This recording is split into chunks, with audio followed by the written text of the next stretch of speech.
अस्सलाम वालेकुम नाज़रीन, प्रोग्राम नया दौर में खुश आमदीद। मैं हूँ आपके साथ बिस्मा खान और स्टूडियो में हमारे साथ मौजूद हैं सीनियर एनालिस्ट इसार राना साहब और सीनियर एनालिस्ट ताहिर मलिक साहब। तो नाज़रीन, आज के प्रोग्राम में हम डिस्कस करेंगे कि वज़ीर आज़म ने जो है तहकीकात का कह दिया है, निगरान दौरे हुकूमत में गंदम ख़रीदी गई और एक्सेस अमाउंट में ख़रीदी गई, जबकि पता था कि किसान आगे अच्छी फसल दे रहा है, उसको स्टोर करने के लिए वापस कैपेसिटी पावर नहीं है, लेकिन उसके बावजूद जो है ये फ़ैसला किसका था, इस पर तहकीकात करने के लिए जो है अब वज़ीर आज़म शहबाज शरीफ ने जो कह दिया है। अब तहकीकात के बाद क्या बनेगा, क्या जो जिम्मेदारान होंगे उनका तयन करके उनको कैफरे किरदार तक पहुंचाया जाएगा, इस पर बात करेंगे। साथ ही साथ बात करेंगे चेयरमैन पीएससी के लिए नाम जो है वो कोई हतमी आखिर क्यों नहीं हो रहा। कभी कोई पार्टी रहनुमा उठ के कोई नाम दे देता है, कभी कोई पार्टी रहनुमा उठ के कोई नाम दे देता है। बानी पीटीआई जेल में है, लेकिन हर एक ने अपनी डेढ़ इंच की मस्जिद बनाई हुई है। अभी कल बैरिस्टर गौहर साहब ने फिर से शेर अफजल मरवत साहब का नाम दिया है। और साथ ही साथ बात करेंगे, आज जो है मज़दूरों का आलमी दिन था और मज़दूरों को उनका हुकूक के लिए आवाज़ें तो उठाई जाती हैं, लेकिन ऐसा उनको उनके हुकूक दिए नहीं जाते हैं। बात करेंगे इस हवाले से। सबसे पहले मलिक साहब आपकी जानिब आऊँगी। मलिक साहब, क्या समझते हैं आप? देखें, जैसे कि किसान इस वक्त परेशान है, गंदम का बहरान है, एक अच्छी फसल हुई हमारे पास, लेकिन हमारे पास कैपेसिटी पावर ही नहीं है उसको स्टोर करने के लिए, क्योंकि हमने निगरान दौरे हुकूमत में पहले ही इतनी गंदम जो है अपने स्टॉक में भर लिया है कि अब हमारे पास जगह नहीं है।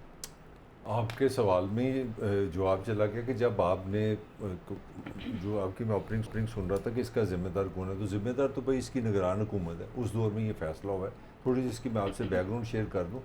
ये जो पहली शहबाज शरीफ की हुकूमत थी, ये हुकूमत हम लोग तो टीवी या आम लोग तो हुकूमत समझते थे, तो हुकूमत एक निज़ाम है पूरा। तो हमारे जो ब्यूरोक्रेसी है, जो असल हुक्मरान तो पाकिस्तान के वो होते हैं, जैसे महकमा ज़राअत है या तजारत है, ये जो अफसरान है, उन्होंने एक तजवीज़ दी जनाब उस वक्त के पहली जो हुकूमत थी अपना शहबाज शरीफ की, कि जनाब पता नहीं पाकिस्तान में गंदम की जो है ना कमी हो सकती है, ये हो सकता है, वो हो सकता है, महंगाई हो जाएगी और आपकी हुकूमत ख़तरे में पड़ सकती है, क्योंकि गंदम एक बड़ी बुनियादी चीज़ है। तो ठीक है, मगर ये मैं कोई पॉलिटिकल बात नहीं कर रहा, बहरहाल सच ये है कि उस हुकूमत ने रजिस्ट किया। उन्होंने कहा नहीं, ये हम नहीं करते, वो चले गए, कहानी हुई, ख़त्म हो गई। मगर उन्होंने फिर एक हमला किया। अगला हमला किस पे किया? निगरान पे। निगरान से उन्होंने कहा जी वो अफसरों ने, वही जिसको हम बाबू कहते हैं, बाबू ने, की उनकी अंग्रेज़ी बड़ी अच्छी होती है, लिख लिख के उन्होंने फिर सारी कहानी रख दी कि जनाब गंदम ख़त्म हो जाएगी, हुकूमत क्राइसिस में चली जाएगी, अवाम सड़कों पे आ जाएंगे, देखें आप तो किसी जोगे नहीं रहेंगे। तो अब ये हमारे जो बड़े पढ़े लिखे बंदे हैं, और राना साहब तो बहुत इम्प्रेस है ना अपने काकड़ साहब से, उनकी इंग्लिश से तो बहुत इम्प्रेस है। कहता है यार मैंने इस तरह का बंदे नहीं को देखा, मैं उनकी बात कर रहा हूँ। तो उन्होंने ये सारा कुछ हुआ उनके वज़ीर आज़म हाउस में। अच्छा। वज़ीर आज़म के दफ्तर के नीचे, उसमें अब कौन कौन आता है? वजारत तजारत आती है, वजारत ख़जाना आती है, एग्रीकल्चर आती है, सारा कुछ है। मगर हमने तो बात नहीं ज़िम्मेदार कौन है। ज़िम्मेदार हमारा वज़ीर आज़म है, निगरान वज़ीर आज़म है। तो उन्होंने अलाउ कर दिया, उन्होंने कहा अच्छा वाकई ये तो ख़तरा है। अब उसमें एक वो नई कहानी के अंदर एक कहानी है, कहानी के अंदर नई कहानी है कि चलते चलते वजारत ख़जाना ने कहा कि बेहतर नहीं है हम प्राइवेट लोगों को कहीं जी वो मंगवा लें, हुकूमत क्यों इस चक्कर में है। अच्छा, एक तो अब आप समझने वाली बात है, मेरे इस मुल्क में आप याद करें 2 साल पहले हमारे यहाँ डॉलर की क्या सूरत हाल थी। आपने इस गरीब मुल्क के डॉलर बाहर गए, प्राइवेट लोगों ने गंदम खरीदी और वो 35 मैट्रिक टन आ गई गंदम, ऐसे ही है, जो पूरे पाकिस्तान में बनती है कोई तकरीबन 30, 32, 31, यानी कि जितनी हम सारी उगाते हैं ना उससे ज़्यादा हमने पहले ये निगरान ने कर दी। और लास्ट जो शिप आया वो 15 वो मार्च में आया, यानी कि ये हुकूमत की, मैं इस मार्च की बात कर रहा हूँ। और जबकि सिंध में कटाई शुरू हो जाती है, सिंध में पहले गर्मी आती है और पंजाब में अप्रैल में, यानी कि हमारा किसान जब बेचारा अपनी खून पसीने की मेहनत के बाद अपनी जान दे के जब वो गंदम काट रहा था, तो हम शिप पे शिप आ रहे थे कि स्टोर कर लो। अब उसका नतीजा ये निकला, बस अब मैं लास्ट करूँगा क्योंकि बड़ी लंबी बात हो जाएगी। जो एक असेसमेंट हुई है वो आपकी जान निकाल लेगी। वो असेसमेंट ये हुई है कि इस सारे फ्रॉड से अब पता नहीं क्या हुआ है, 360 अरब रुपए किसानों को नुकसान हो रहा है। जिन लोगों ने देखा, ये जिस तरह आपका मुल्क है ना, आप मेरे किसान हैं, तो आपने मेरे साथ क्या किया है, आपने आज वैसे भी यकम मई है, मजदूरों किसानों का दिन है ना, 360 अरब रुपए में, 360 रुपए की बात नहीं कर रहा, किसानों को, और 140 अरब रुपए का हमारी हुकूमत को नुकसान हुआ है। तो जो एक इब्तदाई रिपोर्ट आई है वो कह रही है, जो असेसमेंट है ये वो गलत भी हो सकती है, कि 500 अरब रुपए का डाका पड़ा है निगरान हुकूमत की इस मेहरबानी से। अब उस पर इन्वेस्टिगेशन हो गया, अब प्रोग्राम शुरू करें। इसार से आप देखिए ना कि जैसे कि इन्होंने पहले से फिगर आउट नहीं किया था कि हमारे पास जो है किस तरह से कैपेसिटी पावर है, हम किस तरह से गंदम को अगर ज़्यादा हो जाती है उसको स्टोर कैसे करेंगे। इतनी बड़ी वजारत है, एग्रीकल्चर हमारे मुल्क का बैकबोन समझी जाती है। तो हमारे पास क्या इस तरह के लोग नहीं थे जो निगरान वज़ीर आज़म को कोई स्टेटस बताते कि ये क्या फिगर्स क्या हैं, किस तरह से हम इसको स्टोर करेंगे, उनको ख़रीदनी चाहिए भी कि नहीं चाहिए? बदकिस्मती से और इंतहाई बदकिस्मती से हमारे यहाँ सारे ब्यूरोक्रेसी, बाबू साहिबान और सारे दानिश्वरान मौजूद हैं। अगर कोई नहीं है तो पाकिस्तानी नहीं है। वाह। ठीक है ना। हमारे पास बड़े बड़े आलीशान ऑफिसेज हैं, सेंट्रली एयर कंडीशन ऑफिसेज हैं, उसमें हाईली क्वालिफाइड ब्यूरोक्रेट्स बैठे हैं, लेकिन उनमें कोई एक काम पाकिस्तानी नहीं बैठा हुआ। ये वो जालिम लोग हैं जिनकी नज़र में पाकिस्तान, पाकिस्तान के किसान, पाकिस्तान के अवाम, इनकी कोई वैल्यू नहीं है। राइट। ठीक है ना। इनकी कोई वैल्यू नहीं है।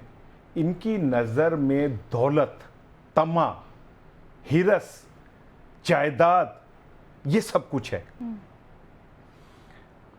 पिछले PDM 1 में चीनी का एक स्कैंडल आया कि आपने पहले चीनी एक्सपोर्ट की। हाँ जी। ठीक है मलिक साहब, और उसके बाद फिर वही चीनी इंपोर्ट कर ली। वाह वाह वाह। ठीक है। अच्छा, एक दूसरे पे इल्ज़ाम लगता रहा कि इसने दिहाड़ी लगाई, नहीं जी इसने दिहाड़ी लगाई। वो बात ही ख़त्म हो गई। किसने दिहाड़ी लगाई? ख़त्म। इसब बोलते कुछ ना फोल, चुप। एक बड़ा रोला पड़ा कि ईरान से जो तेल स्मगलिंग होती है उसमें पाकिस्तान के कुछ सियासतदान भी मुलविस हैं। ख़त्म ख़त्म, कोई नाम नहीं आया। खामोशी, दड़ बढ़ जा, चुप कर जा, खामोशी हो गई। इमरान खान के दौर पे शोर मचा कि इमरान खान ने चीनी माफिया को पता नहीं $1 अरब, 3 अरब की वो दी है। किनको दी है? किनको दी है? चीनी माफिया को। अब माफिया से क्या मतलब है? जगीर तरीन से बड़ा प्यार मोहब्बत था ना। हाँ, माफिया से मतलब क्या है? वो लोग जो चीनी के कारखानों के मालिक हैं, वो लोग जो किसान को ब्लैकमेल करके गन्ना कम कीमत पे खरीदते हैं या उधार खरीद लेते हैं और फिर वो चक्कर लगा रहे होते हैं, उन्हें पैसे नहीं मिले, उनको $3 अरब की मदद में सब्सिडी दी गई इमरान खान के दौर में। बड़ा शोर मचा। हम इस प्रोग्राम में शोर मचाते रहे कि हमें उनके नाम चाहिए जिनको सब्सिडी दी गई। वापस नहीं ले रहे पैसे, चलो ना लो यार, उस सब्सिडी जिनको दी है उनके तो नाम ले दो। ठीक है, आज तक नाम सामने नहीं है। इसलिए नहीं सामने है कि मजा दियां भैना होंदियां ने। ठीक है ना। वो चाहे जितना मर्जी कुछ हो जाए, वो एक दूसरे को प्रोटेक्ट करती हैं, एक दूसरे को तहफ़्फ़ुज़ देती हैं। और ये जो होता है ना, तहकीकात का हुक्म दे दिया, ये तहकीकात का हुक्म और आपा बशीरा की कमेटी एक जैसी है, खूब खाता यही है। ठीक है। वो 6 जजों का खत अभी तक तहकीकात ही हो रही है ना। अभी तक ये हो रहा है कि नहीं ये है, नहीं वो है, नहीं वो है। काश हमारे नैब को इमरान खान से फुर्सत मिल जाए। उन्होंने आज नया केस ठोक दिया एक और तोशाखाना का इमरान खान पे। ये नहीं नजर आ रहा, वो नजर नहीं आ रहा, ईरानी तेल का स्कैंडल नजर नहीं आ रहा, कौन सियासतदान बेनिफिशियरी है या कौन कौन है, वो स्कैंडल नजर नहीं आ रहा। ठीक है। ये इतना बड़ा पाकिस्तान की तारीख का बड़ा स्कैंडल वो नजर नहीं आ रहा। चीनी वाला मामला स्कैंडल, क्योंकि उनका सारा फोकस सिर्फ इमरान खान के ऊपर है। ऐसे ही है। वो उन्होंने बस एक काम है उन सारे इदारों का कि हमने इमरान खान पे नए से नया केस क्या बनाना है, नीचे जो मर्जी होता रहे। मेरे प्यारे हरदिल अजीज प्रोफेसर अनवारुल हक काकड़ साहब एडे भोले नहीं है। आप उनकी सेल्फियों पे ना जाएं कि वो अक़वाम मुत्तहिदा में सेल्फी बना रहे हैं कि देखो मैं पहुंच गया। वो मैं देख रहा था और राणा इटली पहुंच गया। वो उसने कहा शरीको देखो राणा इटली पहुंच गया। उसने एक वीडियो किसी ने भेजी थी मुझे। ठीक है। तो वो ऐसा लग रहा था कि जैसे काकड़ साहब भी कह रहे हो शरीको देखो मैं कौमी असम्बली अक़वाम मुत्तहिदा पहुंच गया हूँ। भाई हमारे ये तो कैलिबर हैं यार। और हम चुन चुन के नाहल नेले चुन के वो लोग जिनके सियासी कद इतने बोने इतने से, उनको हम अपने सरों पे बिठाते हैं और फिर कहते हैं ये हमारे मसीहा हैं, इन्होंने हमें मुश्किलात से निकालना है। निकाल रहे ने। वो किसान बेचारा मर गया। वो हमारा हीरो है, वो हमारा अल्लाह ने राजिक बना के भेजा है। ऐसे ही है। वो जमीन का धरती का सीना चीरता है और उसके अंदर से वो हमारे लिए रोटी निकालता है, उसके लिए चावल निकालता है, चीनी निकालता है। हम उसके साथ क्या कर रहे हैं? हम उसे जलील कर रहे हैं सड़कों के ऊपर, बिल्कुल बातें करते हैं। मलिक साहब, जैसे कि हुकूमती नुमाइंदे अब ये कहते फिर रहे हैं कि जी जो गंदम है उसमें नमी है, हम स्टोर नहीं कर सकते, इस तरह के हीले बहाने कर रहे हैं। और भाई गंदम तो जब आती है फसल तब उसमें कुछ ना कुछ नमी तो होती है। ये तो इनके पास, इनको पहले से पता होना चाहिए था कि हमारे पास गंदम आने वाली है, अच्छी फसल है, अप्रैल के एंड में और मार्च के एंड में शुरू हो जाएगी फसल आना। तो इनको पहले से इस तरह की मामला को तय करना चाहिए था, सोचना चाहिए था इस बारे में। मैंने तो आपको कैलकुलेशन दे दी कि 500 अरब आपने पाकिस्तान से लूट लिया लोगों के। मतलब यही तो मैं बता रहा हूँ कि हुक्मरान तबका जो भी करता है, मैंने कल भी आपको बताया था कि आपका गंदम का क्राइसिस अगर कम होगी तो फ़ायदा उनको होगा, फिर आप बाहर से ख़रीद लेंगे। और आप करते पाकिस्तान की मददी में आ रहा काम। ये हमारी जो ब्यूरोक्रेसी जो सेटअप है बड़ा प्यार, हमसे बहुत प्यार करता है। और अगर गंदम ज़्यादा हो जाएगी फिर कहेंगे चलो ये अफगानिस्तान को दे दो, और अफगानिस्तान में भी ये खुद ही बेच देंगे, वहाँ से भी डाल। अब सूरत हाल क्या है? अब नए काम शुरू हो गया। ये एक्स्ट्राऑर्डिनरी बारिश हो गई अप्रैल में, वैसे आज तो अप्रैल ख़त्म हो गया। अब किसान की सूरत हाल ये है कि हुकूमत ने खुद क्या 3900 रुपया उसकी कीमत रखी है एक मन की, उसको 3000, 2900, 250 अरब से रुपए से ज़्यादा कोई टन का दे नहीं रहा। वो कौन है? वो सारे वो माफिया जिनको पता है इस बेचारे ने खाद के पैसे देने हैं, इस बेचारे ने ज़मीन का वो ठेका दिया वो पैसे देने हैं, वो और उसके पास गोदाम भी कोई नहीं है, और ऊपर से बारिश ही होनी है। हर बारिश उसकी समझ लें उसके जिस्म का एक एक हिस्सा काट रही है, उसका बाजू काट रही है। अब सूरत हाल ये है कि इसके साथ उसके पास तो बोरियां भी नहीं है, वो बार देना उसको बोलते हैं। अब 1 एकड़ में ये देखो ये कितना जुल्म है, एक जुल्म के अंदर जुल्म है। मैं जिस पर हमेशा कहता हूँ कि ये रियासत जो है ये बाज़ औक़ात लगता है कि हमारे लिए तो लगता है इसको कोई मोहब्बत ही नहीं इंसानों से। जब आप तालीम पे पैसे नहीं लगाते, आप लोगों को एजुकेट नहीं करते, तो काम आप क्या करते हैं कि आपने कहा जी मोबाइल पे चले जाए, एक हमने ना ऐप बना दी। यार हम लोग थोड़े से जल्दी से पढ़े लिखे हैं, यकीन करो मुझे नहीं आता, मैं दिल से बता रहा हूँ। तो मुझे कहो ना कि $2000 का इनाम ले लो, ऐप बना लो, मुझे कख पता नहीं। तो ऐप बनाई, आदमी को कैसे पता कि मैं वही ऐप बनाई कि इस पे जाकर रजिस्टर करा लो। अब तालीम पे आपने पैसे नहीं लगाने। 3 करोड़ आपका बच्चा कभी स्कूल नहीं गया। दुनिया में लो ऑफ दी, पूरी दुनिया में सबसे कम पढ़ी लिखी जो खवातीन है बलूचिस्तान में, ये इस रियासत ने हमारे साथ किया। तो अब जाके आपने कहते कि आप वहाँ पे रजिस्टर करें। अब हो ये रहा है कि ये 6 बोरियां दे रहे हैं फी एकड़, जबकि कई लोग कह रहे हैं कि वो 12 से 20 होनी चाहिए। अब ना उनके पास बोरी है, ना उनके पास गोदाम है, ना वो अपनी कहीं गंदम रख सकते हैं, और उनको ना 39 रुपये को दे रहा है।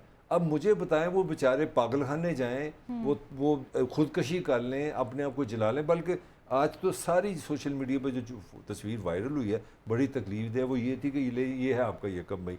जितने भी किसान हैं वो बेचारे जेलों के पीछे बैठे हैं, उनके लीडर बैठे हैं, और आज हम मना रहे हैं जी छुट्टी करें, आप मज़े से सोएं क्योंकि किसानों का दिन है आज। ऐसे है। इसार साहब, अब बारदाना की बात कर लेते हैं। जैसे कि बारदाना अब नहीं मिल रहा है और जो हुकूमती नुमाइंदे हैं वो अपनों को नवाज रहे हैं।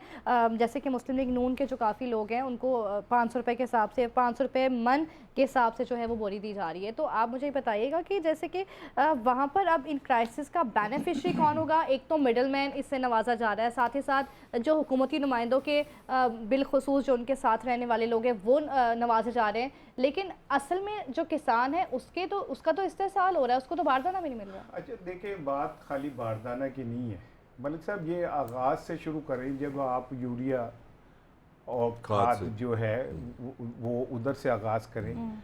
जो खाद, चूँकि मैं फिगर्स मेरे इतने नहीं है मजबूत होते, मैं कॉमर्स का नहीं हूँ इतना वो, लेकिन मैं पढ़ रहा था कि वो उनको बेचारों को आप आगाज़ में ही रुस्वा कर देते हैं। उनको आप वक्त पे यूरिया नहीं मिल रहा, वक्त पे उन्हें खाद नहीं आप दे रहे, और दे रहे हैं तो जो कंट्रोल रेट से आप बढ़ा के और ब्लैक में दे रहे हैं।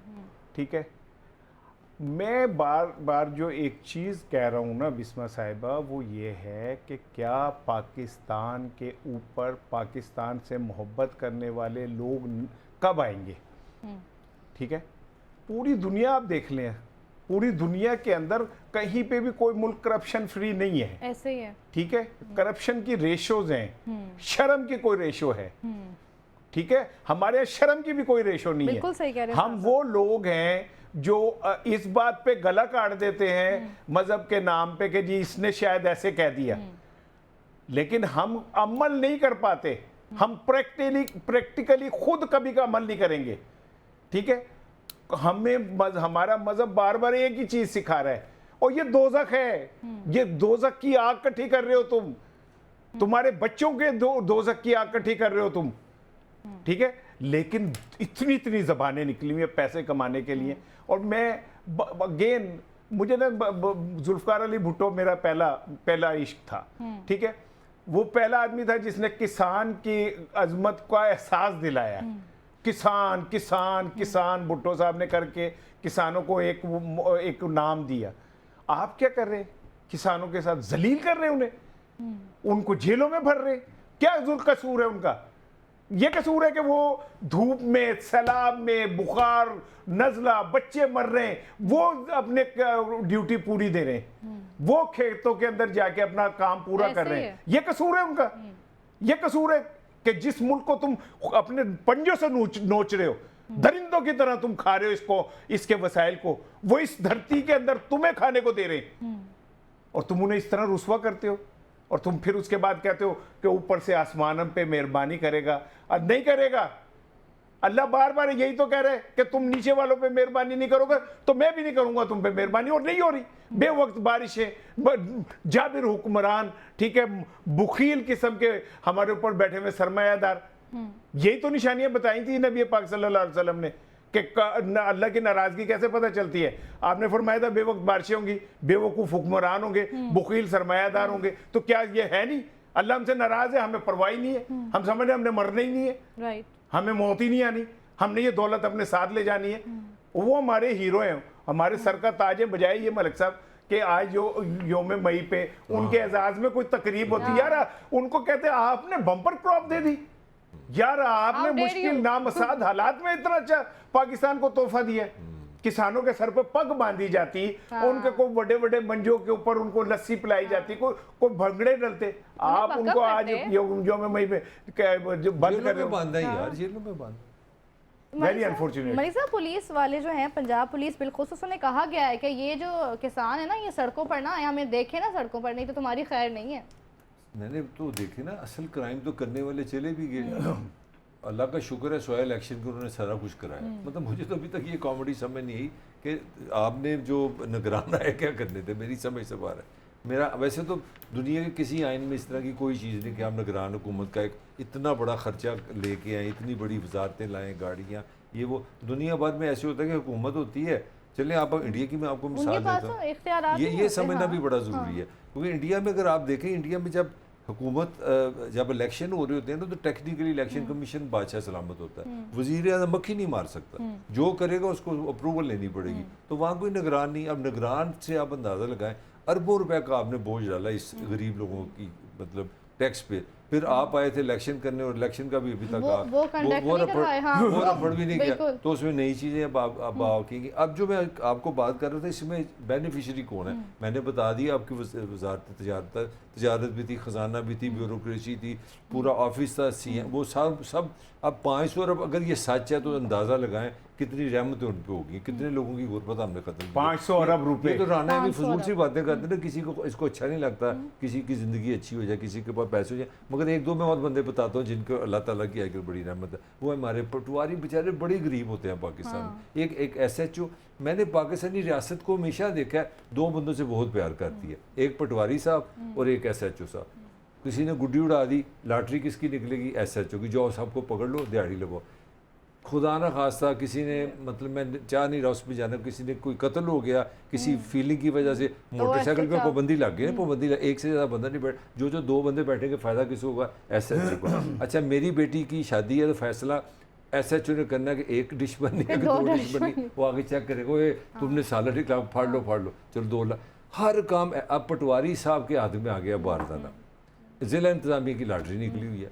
अब किसान का खून पहले चूस लिया, पहले आपने जितनी इस मुल्क की आपकी कैपेसिटी थी वो तो आपने पूरी कर ली, और उसके साथ और ये देखो बम्पर क्रॉप का भी एक फ्रॉड हो रहा है। अब मुझे समझ आइए कि इन्होंने क्यों छोड़ डाली है बम्पर का, कि इनको तो पहले ही पता था, जिस तरह आपके इस कमरे में 5 कुर्सियाँ चाहिए ना, वो तो आपको पता है 5 कुर्सियाँ तो पहले हमने बाली हुई हैं। और ये चीज़ आप अंडर एस्टिमेट कर रही हैं बार बार। ये जो गंदम खरीदी गई ये US डॉलर से खरीदी गई है, ये मेरा सबसे बड़ा दुख ये है, फॉरेन एक्सचेंज हमारा पैसा डॉलर बना है, डॉलर बन के हमने खरीदा। क्योंकि समझदार लोग पता है क्या कहते हैं, वो कहते हैं अल्लाह माफ़ी दे, मैं करप्शन के हक में नहीं कह रहा, वो कह रहे हैं यार चलो अगर इस मुल्क का पैसा कोई हरामजदगी से कमा के यहाँ पे भी खर्च कर देता है, ये भी बुरा नहीं है।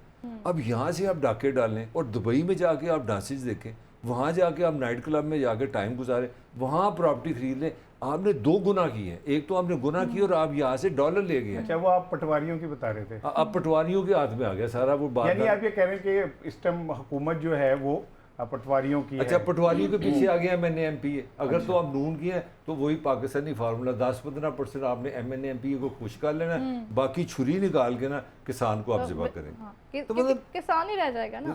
वही बात आ गई ना, अल्टीमेटली क्या होगा, जो सिटीजन है, जो मेरा हमेशा क्वेश्चन है, अल्टीमेटली सफरर सिटीजन है, निगरान ने जो किया वो तो करके चले गए।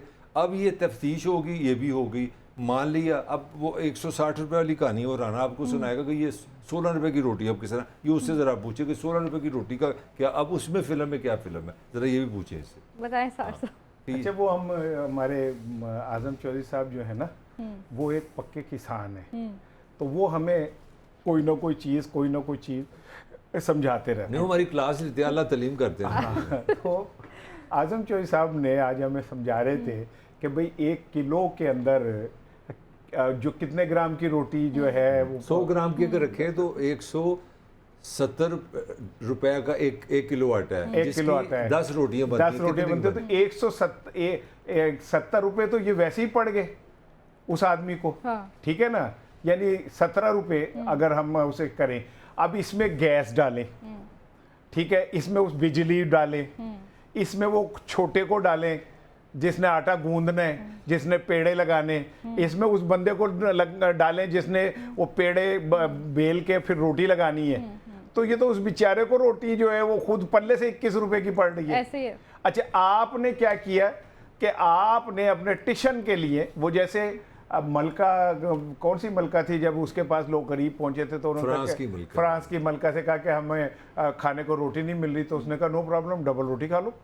ठीक है ना, तो मलकाओं का तो मिजाज फिर ऊपर होता है ना, किसान सड़क पे नहीं आ सकता, लेकिन आप तो एक अच्छी सी यूनिफॉर्म पहन के सड़क के ऊपर आ सकते हैं ना, सरूट दे सकते हैं।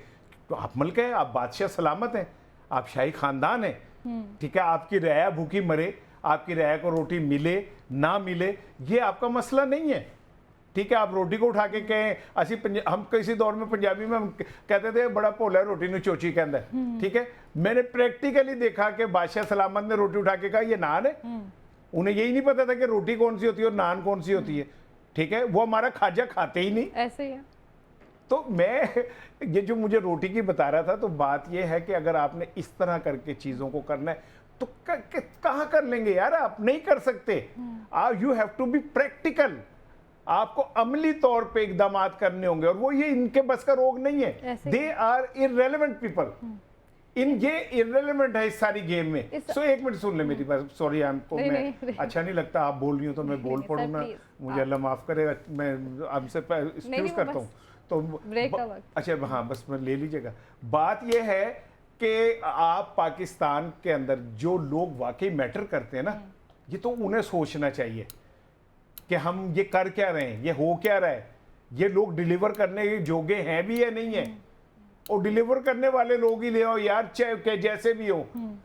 चलो मैं कहता हूँ इमरान खान को आप शीशे की जेल में बंद रखो, कोई ऐसा तो ले आओ जो डिलीवर कर सके। आप एक नाबगा रोजगार लाए थे, वो डॉक्टर जनाब अनवारुल हक काकड़ साहब, वो जाते जाते उन्होंने भी बताया कि जिन्हों पर नो ही ला ले गए, यहाँ हर बंदा दिहाड़ी लगाने के लिए बैठा हुआ है। और अनवारुल हक काकड़ को कोई इसलिए नहीं पूछ सकता कि उन्हें कोई नहीं पूछ सकता। ठीक है, वो सिर्फ इमरान खान। देखना सारसा माजी में जो हुआ सो हुआ, लेकिन खुदारा अब जो है वो किसान का सोचें, उसके लिए कोई इकदाम करें। हाँ, इस ब्रेक के बाद साथ रखिए।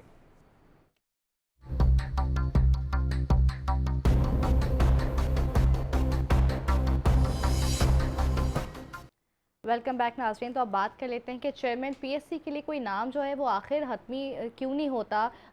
सब रहनुमाओं की अपनी अपनी डेढ़ इंच की मस्जिद है। कोई रहनुमा उठता है कहता है हामिद रज़ा साहब का नाम सामने आएगा, कोई रहनुमा उठता है कहता है हामिद खान साहब हैं। अभी कल बैरिस्टर गौहर साहब ने कहा है कि शेर अफजल मरवत का नाम जो है वो फाइनल है। लेकिन ये जो है पार्टी के अंदर जो है कोई लोग जो है आपस में मुत्तफिक क्यों नहीं होते। ताहिर मलिक साहब आपकी जानिब आऊँगी, क्या लग रहा है आपको पार्टी के अंदर क्या चल रहा है? देखिए, दो चीज़ें तो मैं कंसिस्टेंटली इस पे स्टैंड करता हूँ कि खान डेफिनेटली बहुत पॉपुलर लीडर है, पॉलिटिकली पॉपुलर है, लोग उसको पसंद करते हैं, मेरे ख्याल में अच्छे खासे मेजॉरिटी पसंद करती है। मगर एक चीज़ मैं कंसिस्टेंट तनकीद करता हूँ, वो है डिसीजन मेकिंग। और मेरा ख्याल में लीडरशिप में जो सबसे बुनियादी क्वालिटी होती है वो आपकी डिसीजन मेकिंग है। दुनिया में डिसीजन मेकिंग यूँ होती है कि आप होल्ड करते हैं, अपना इजहार नहीं करते। जो आपके अंदर चीज़ होती है, जब वक्त आता है आप अंदर लड़ते रहते हैं, गलत मलत सही, गलत मलत सही गलत, फिर आप जब टाइम होता है उस पर नोस करते हैं। हाँ, सब की खूबी है कि क्योंकि वो बॉलर हैं, वो मैच का रिजल्ट नहीं बताते, हर ओवर के बाद रिजल्ट बता देते हैं कि इस ओवर में मैं ये फैसला है, अगला दूसरा आके बताया वो मैंने वो फैसला कर दिया। अब हुआ ये है कि उन्होंने पहले कह दिया कि पिछले टाइम पहले जी मरवत जो है वो हमारा चेयरमैन होगा। वो भी क्यों होगा? अगर आपको याद होगा कि जब खान साहब प्राइम मिनिस्टर थे ना, तो सबसे ज़्यादा जो इजलास थे ना उस बंदे ने किए थे वो सोशल मीडिया टीम से किए थे, अपने तर्जुमानों से करते थे, मोहब्बत ही तर्जुमानों से। बल्कि मुझे अच्छी तरह याद है, if I am not wrong, his last meeting as a prime minister of Pakistan was with his तर्जुमान। मतलब प्यार एक ही चीज़ से था कि मीडिया में ये कराना है। अब एक बंदा आगे पता लगा कि ये तो बाबा है, टिकटॉक है, वो बढ़ गया, मशहूर ज़माना लफ्ज़ से इतना पॉपुलर हो गया कि यही पॉपुलैरिटी चलेगी, तो वहीं से वो लीडर भी बन गया, वो एमएनए भी बन गया और सारा कुछ हो गया। अब उसको बना लिया, अब किसी ने जाके कान में जाके बता दिया। और खान साहब की वही खूबी है, ओवर टू ओवर चल रहा है, फैसले हर वक्त बोलते रहना। और ज़्यादा जब आप बोलते हैं, ज़्यादा आप डिसीजन थिंकिंग शेयर नहीं करते। हमेशा लीडर अपनी थिंकिंग शेयर नहीं करते, रिजल्ट शेयर करते हैं। हाँ, वो लीडर है जो अपनी थिंकिंग शेयर करता है। अच्छा, जाके गया, किसी ने कान में जाके बताया वो ख्वाजा असद को मिले जी, मैं अब आपको खबर देने लगा। वो वहाँ से मीटर हो गया खान साहब, अच्छा इसकी रुकनीत भी ये कर दो, वो कर दो, छतरोल भी किया बुला के। अच्छा, मज़े की बात ये भी है, हाँ, मरवत का नाम भी नहीं है जो लिस्ट है, को जाके मिले, वो पता नहीं फिर भी मिल लेता खान साहब से जाके। मतलब ये भी बड़ी पता नहीं, वो कोई मोम शोम लगा के अंदर से नीचे से चला जाता। अच्छा, हाँ, सब गुस्सा आ गया, अच्छा ख्वाजा साहब से मिले हो, मेरे सियासी दुश्मनों से मिले, मैं दुश्मन से मुराद वो ना आपने। तो वो जनाब उन्होंने कहा नहीं, किसी ने आगे बताया यार पंजाब से बंदा होना चाहिए, ये रज़ा ने हमारे लिए बड़ा काम किया, रज़ा ठीक है। फिर रज़ा का नाम चल गया। फिर एक बंदा हो रहा है, उसने कान में बताया वो शेख वकास है, बड़ा पढ़ा लिखा है, आप उसने दाढ़ी भी रख ली है, वो आपका बड़ा लॉयल है, बड़ा काम किया, वो भी ठीक है। अच्छा, उसके बाद जब ये गया है तो इसने जाके समझाया कि जनाब वो मैं तो ऐसे आ रहा था, आते जाते हमारी सामने मुलाकात होगी, मेरा क्या काम है। फिर खान साहब ने जेन बदल लिया और अभी तक कोई पता नहीं, कल आज ये सॉरी जुमेरात है, तो छुट्टी है, अब कोई पता नहीं कि खान साहब इसका क्या फैसला करते हैं। मेरा जो आर्गूमेंट वो यही है, मैंने ये कोई एक फैसला नहीं, मगर हिस्ट्री आपको बताऊँ, हाँ की सारी आप हिस्ट्री देख लें, डिसीजन मेकिंग में हमेशा मैंने टॉप जो दुनिया में, क्योंकि हम जर्नलिस्ट हैं, हमारा काम है ऑब्जर्व करें, लीडर्स कभी अपनी इनसाइड नहीं देते, अपना कन्फ्यूजन नहीं देते। वो हमेशा तो आप देखते हैं कि आप वक्त आ गया वो फैसला करते हैं। खान साहब वाह लीडर है, पॉपुलर भी बहुत है, साथ बयान देते रहते हैं, फिर इसीलिए वो इनको यू टर्न का माहिर कहा जाता है। राना साहब, क्या लग रहा है, ऐसा ही है कि जो डिसीजन मेकिंग है वो उस तरह से नहीं हो पा रही है पार्टी में, जो है इतने तनाज़ात इसी वजह से हैं क्योंकि बानी पीटीआई खुद जो हैं वो कशमकश का शिकार रहते हैं? एक तो बात ये है कि इमरान खान मेरा ख्याल है पाकिस्तान का वो वाहिद लीडर है जो बैक वक्त चौमुखी लड़ता है, एक से नहीं लड़ाई लड़ता, बैक वक्त चौमुखी लड़ रहा होता है। अच्छा। इदारों से भी चल रही है, पीटीआई से, पीपल्स पार्टी से भी चल रही है, नून लीग से भी चल रही है, अपनी पार्टी के अंदर भी चौमुखी खेलता है। और उसके मुतालिक ये कहा जाता है, उसके मुखालिफ भी कहते हैं कि वो माइंड गेम खेलता है, सामने वाले के साथ माइंड गेम खेल रहा होता है, ठीक है ना। तो ये बात मैं मलिक साहब की ज़रा माजरत के साथ कि उसकी डिसीजन पार नहीं है। एक शख्स जिसके साथ मुलाकात भी मुश्किल है, अब उसके गिर्द शीशे की दीवारें भी खड़ी कर दी हैं कि इसकी बात बाहर ना जाए, ठीक है। उसके पास कोई सोर्स भी नहीं है कि पाकिस्तान के जेल के बाहर क्या हो रहा है, ठीक है ना। जो लोग मिल रहे हैं वो जितनी देर में मिलते हैं, कितने टाइम लिमिट है, उसमें क्या बात होती है क्या नहीं। दूसरी जानिब ऐसी लीडरशिप है जो ड्राइंग रूम्स में, मरी के ठंडी सड़कों पे और जनाब अली बड़े बड़े महलों के अंदर बैठ के पूरी कैबिनेट के साथ कई घंटे कई रातें डिस्कशन कर रहे होते हैं, ठीक है। उसके बाद भी उनका आलम ये होता है कि उनका भाई वजीर आजम बन जाता है, कहते हैं नहीं यार मैं मुतमईन नहीं हूँ, तुसी मेरे कूड़म नू भी विच पाओ। अच्छा जी, चलें जी, फिर एक काइन को की टांग तोड़ी जाती है, आइन की बाजू मरोड़ा जाता है, उसकी गिच्ची पे पैर रख के कहा जाता है नायब वजीर आजम आ जाएगा, वो आ जाते हैं। सर अब आप ठीक है, फिर कहते हैं नहीं, राना सनाउल्लाह भी बीच में होना चाहिए ताकि वजीर दाखिला को कर सके। आपको तो भाई पूरी आज़ादी है, बिल्कुल। आपके पास तो पूरे मौका है हाँ। डिस्कशन का। आपकी अपनी कितनी पावर है वो डिसीजन की, आपकी अपनी डिसीजन पावर क्या है? और एक बंदे के साथ आप उससे कह रहे हैं कि वो डिसीजन पावर जो बेचारा जेल में बंद ऐसे है, है। ठीक है, शीशों की दीवार में चुन दिया गया उसे, ठीक है ना, अनारकली को चुना था, आप नीला गुंबद बना दिया आपने एक नया, ठीक है, उससे आप तवक्को रख रहे हैं कि बड़े सही डिसीजन लेगा। वैसे। उसके पास तो जो लोग मिल रहे हैं जाके, और क्या पता है वो लोग कौन है और किसके क्या लोग हैं। बात आ रही है, क्या नहीं नहीं आ नहीं, रही किसके सामने? लोग हैं, हाँ। अब छोड़ दें इस बात को, मैं नहीं कहना चाहता, ठीक है ना। बाज जो बड़े प्लेयर होते हैं जो रेस में घोड़े दौड़ रहे होते हैं ना, सारे घोड़े उनके अपने होते हैं, आखिरी नंबर वाला घोड़ा भी उनका ही होता है। इसमें वो डिस इन्फॉर्मेशन और इन्फॉर्मेशन में एक बंदे ने जेल में बंद फैसला करना है जिसे पाकिस्तान के बाहर के हालात का नहीं इल्म, ठीक है ना। आप उससे ये तवक्को रखते हैं कि वो बड़ा परफेक्ट डिसीजन लेगा, वो बड़ा परफेक्ट वो जनाब अली करेगा, लेकिन इसके बावजूद भी ये जो पब्लिक अकाउंट्स कमेटी हमेशा अपोजिशन के पास होती है।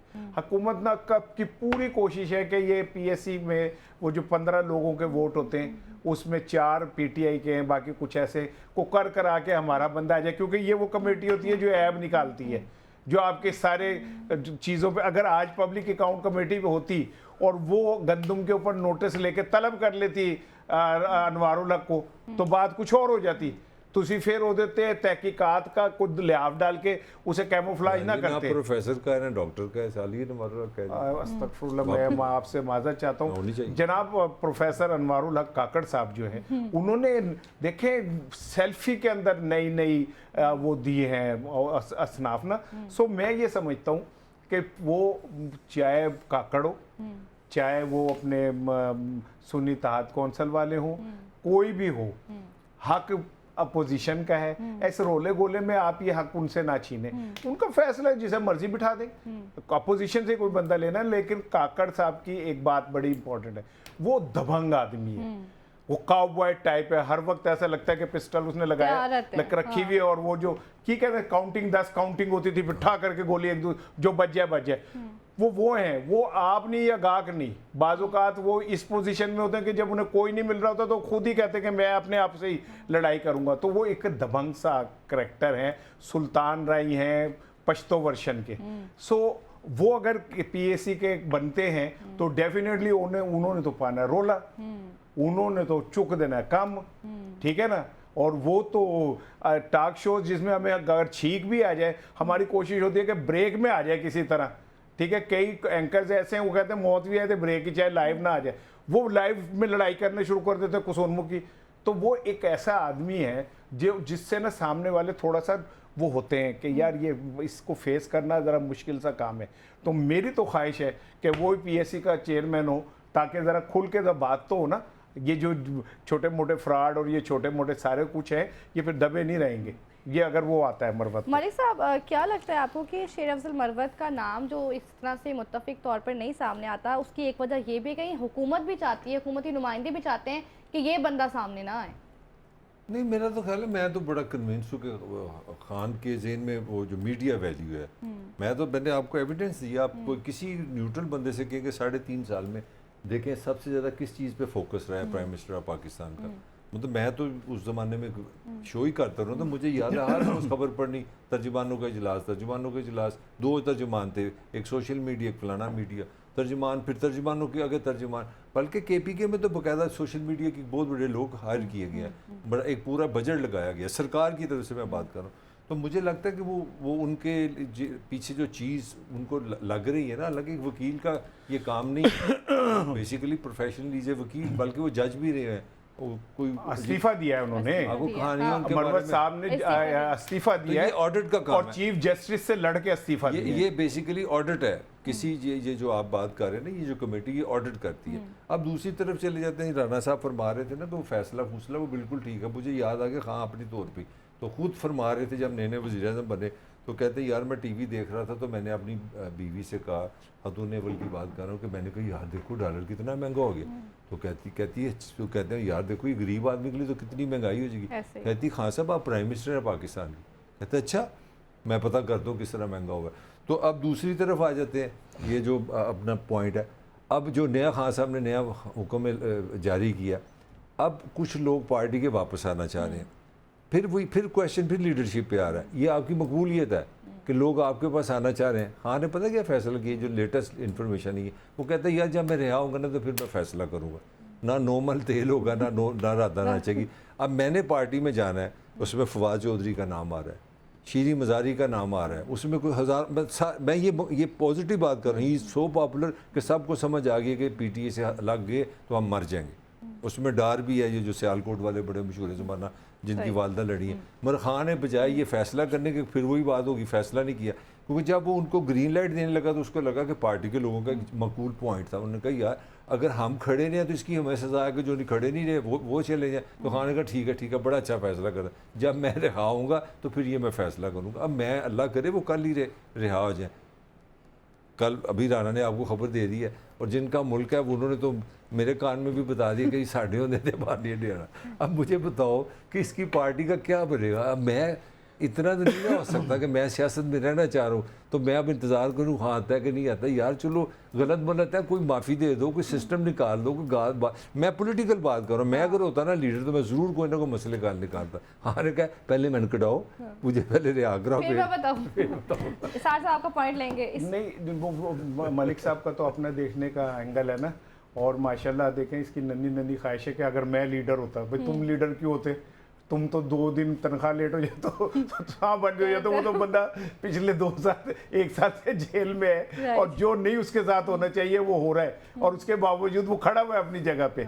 और दूसरी चीज़ ये सुन लें कि एक चीज़ जो ये सोशल मीडिया के कहते हैं ना, पीटीआई ने 8 फरवरी को सोशल मीडिया से इलेक्शन जीता।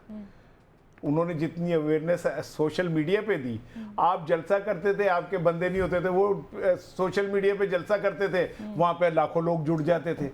तो अभी तक इमरान खान के मुखालिफ 1990 के माइंडसेट में, वो 2024 के माइंडसेट से लड़ रहा है। दूसरी चीज़, एक चीज़ हाँ ज़रूर है कि पीटीआई सोशल मीडिया पे मकबूल होने के बावजूद ये जो नैरेटिव बिल्डिंग है ना, पिछले कुछ अरसे से नैरेटिव बिल्डिंग उस तरह नहीं हो रही। फवाद चौधरी एक ऐसा आदमी है जो एक्सपर्ट है नैरेटिव बिल्डिंग के, social media science Fawad Chaudhry से ज़्यादा मेरा ख्याल है कि पीटीआई में कोई नहीं जानता। और अगर फवाद चौधरी साहब जैसे लोग वापस आते हैं, जैसे ये आटे वाला ये स्कैंडल है, ठीक है, इसको प्रॉपर एक्सप्लॉइट किया जाए, इसको प्रॉपर इसका एक नैरेटिव बनाया जाए और इसको मीडिया के अंदर वो लाया जाए, तो ये एक बहुत बड़ा क्राइसिस बन सकता है इस हुकूमत के लिए। लेकिन वो नैरेटिव बिल्डिंग वैसे नहीं हो रही। सोशल मीडिया के नौजवान पीटीआई के लगे हुए करते हैं, लेकिन एक जो कम्प्रीहेंसिव ओवरऑल एक प्लान करते ना, वो नहीं हो रहा। फवाद चौधरी जैसे लोगों की वापसी से इन्हें वो रास्ते मिल जाएंगे, ठीक है। और इमरान खान जो ये कह रहे हैं ना कि जी मैं रिहाऊंगा तो आप फिर सोचूंगा, वो क्या है, वो बारीक चीज है कि इतने अरसे तक जो क्राइसिस है अब उसमें आप खड़े हो, पार्टी के साथ खड़े होने का नहीं आप खड़े हो, प्रूव करें कि आपसे गलत प्रेस कॉन्फ्रेंस कराई गई, अब आप खड़े हो इस क्राइसिस में। अगर आप खड़े होंगे तो आपको हिस्सा मिल जाएगा, और नहीं होगा तो खान साहब तो फिर खान साहब में उनके माइंडसेट को पढ़ना बहुत मुश्किल है। बाजू का वो खुद भूल जाते हैं कि मैंने प्लान क्या किया है, तो वो आम आदमी तो पहुंच ही नहीं सकता उन तक। बिल्कुल आम आदमी तो पहुंच नहीं सकता। नाज़रीन, जबर सह लेता हूँ, मजबूर हूँ मैं, मेरा मतलब है मजदूर हूँ मैं। इस ब्रेक के साथ रहिए।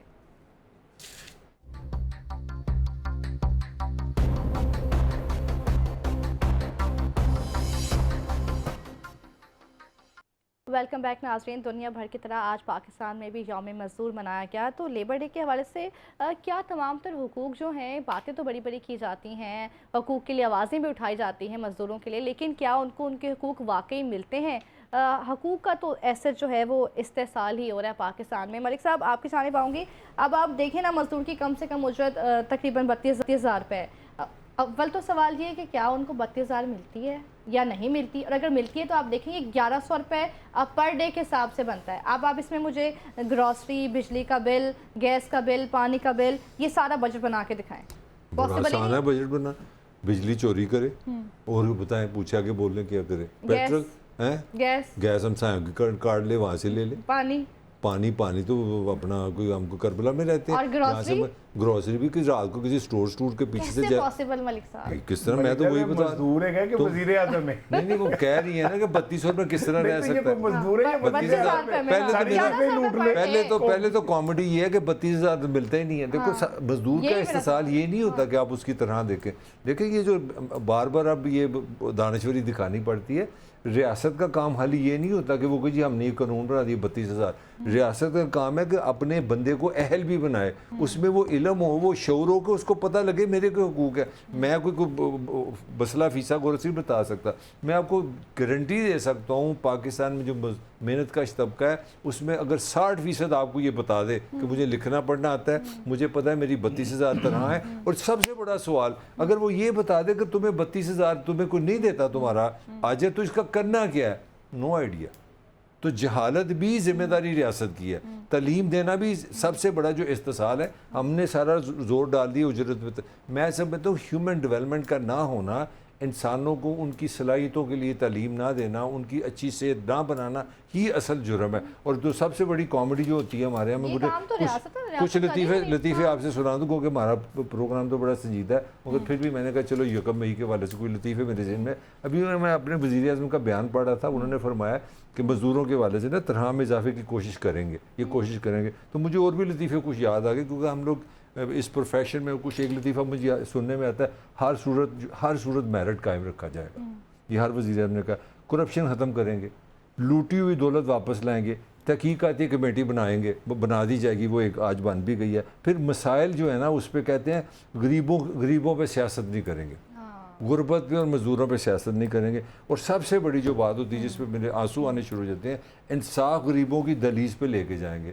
तो मेरा ख्याल हमने एक 25-30 को चवल किस्म के पब्लिक के एक्सपर्ट होते हैं बयान बनाने वाले वन लाइनर, वो हमने ईद के लिए ला के रखे हुए हैं, यकम मई के लिए ला के रखे हैं, 14 अगस्त के लिए ला के रखे हैं, लिख के लिखा है उस पर हमने ये बयान है कि मैं कोशिश करूँगा कि आपकी तरह बढ़ा दूँ। यार खुदा का वास्ता, किसानों की हमने पहले आपसे बात कर ली, 32,000 में अगर कोई बंदा एक नॉर्मल ज़िंदगी गुजार सकता है, उसमें कोई तफरीह नहीं, कोई ट्रैवल नहीं है, कोई फिल्म नहीं है, कोई आउटिंग नहीं है, सिर्फ वो एक छोटी सी फैमिली 2-3 बच्चे पाल के दिखा दे, तो मैं सारी ज़िंदगी उसको नहीं, उसकी सब मैं उसको क्या मेरे मुँह से मैं उसको ना मुरीद मान अपना उसका मुरीद बन जाऊँगा, मैं उसको अपना पीर मान लूँगा। कि 32,000 में अब किस तरह जिंदा रह सकते? सर साहब बताएं, आखिर कौन करेगा मजदूरों की मुश्किलात हल, कब की जाएंगी? आप तो ऐसे ही मतलब ये ना बड़ा रियासत दुश्मन आदमी है, ठीक है ना। देखें कभी आप शहबाज शरीफ साहब को सुने, जालिब साहब के वो किस तरह नज़में सुना रहे होते हैं। मजदूर, वो मजदूरों के तर्जुमान है ना, वो कैसे कह रहे होते हैं कि मैं नहीं मानता, मैं नहीं मानता। मजदूरों को नहीं मानता? नहीं वो ये मजदूरों का नगमा है ना। अच्छा। मैं नहीं मानता सुबह बेनूर को और इसको नहीं मानता, और ये तो वो खुद गा रहे होते हैं, यानी वो मजदूरों के तर्जुमान हैं। ठीक है, दूसरी चीज़ ये है अब आप सुने ज़रा, आज यौम मई है, आज हम सब मजदूर अपने अपनी नौकरियों पे मौजूद हैं। आज हमने टाई भी नहीं लगाई, मैंने और मलक ने अपने मजदूर भाइयों से इज़हार यकजहती के लिए आज टाइयाँ नहीं बांधी। हम दोनों ने तय किया था कि हम नहीं टाई बांधेंगे, ठीक है, क्योंकि हम आज अपने भाइयों के साथ खड़े हैं। हम भी एक मजदूर ही है ना, बिल्कुल। हमारा भी तो प्रोफेशन में हो सकता है हम लाइटों वाइटों में बैठ जाते हैं, लेकिन हम मजदूर हैं ना, बिल्कुल। हम भी उसी तरह एक एक पैसे का हिसाब अपने रख रहे होते हैं जैसे वो रख रहे होते हैं, ठीक है ना। और वो एक शेर मुझे अभी आ जाएगा तो मैं आपको, मुझे ज़रा थोड़ा सा आगे पीछे हो रहा है, तो एक चीज़ सिर्फ आज शेयर करनी है कि आज रेलवे हार्ड ट्रैक जो लोको शेड है, वहाँ एक मजदूर आज यौम मई को ज़हीर शाह जो है वो अपनी ड्यूटी देते हुए वो नीचे आया को ट्रेन के और कुछ कट गया। तो हम मजदूरों के लिए तो जो हमारा अपना दिन है ना, वो भी यौम क़यामत है, ठीक है। हमारे लिए ना कोई शबरात ना कोई ईद, हम तो वो लोग हैं जो सारी ज़िंदगी सिसकते हुए पैदा होते हैं और सिसकते हुए मर जाते हैं। और हमारे ऊपर बैठे हुए जो लोग हैं, जो हम, ये दुनिया का वाहिद मुल्क है पाकिस्तान, जहां पे मजदूर अमीरों को पालते हैं। ऐसे ही है। मैं, मलक, आप, हम हर चीज पे टैक्स दे रहे हैं मुझसे पूछे बगैर। बिजली के बिल पे आप जाएं, 17 टैक्स हैं, 17। गैस पे जाएं, आप परेशान हो जाएंगे टैक्स देख के। मैं बाहर निकलता हूं, मैं मोबाइल लेता हूं, का कार्ड लेता हूं, उस पे टैक्स कट जाता है। मैं ठीक। पेट्रोल डलवाता हूं, बिल्कुल। उस पे टैक्स। आपका टाइम मेरा ख्याल है खत्म हो रहा है। लेकिन ये कि हम हर चीज पे टैक्स दे रहे हैं। ऐसे ही है और वही टैक्स जो है मलक रियाज भी उतने ही दे रहा है। हाँ। मलक रियाज भी उतने टैक्स दे रहा है इस मुल्क को, वो उस कार्ड के ऊपर, ठीक है। लेकिन मलक रियाज कमा कितना रहा है, ऐसे ही। और मुझे रियासत क्या दे रही है। बिल्कुल ये ठीक। फैशन है योम में, ये बिल्कुल ठीक कहता है। हम रट्टू तो होते हैं, स्टीरियो नेशन ऐसे ही है। है, जिसके रट्टू चीजें होती हैं, वो खास किस्म के।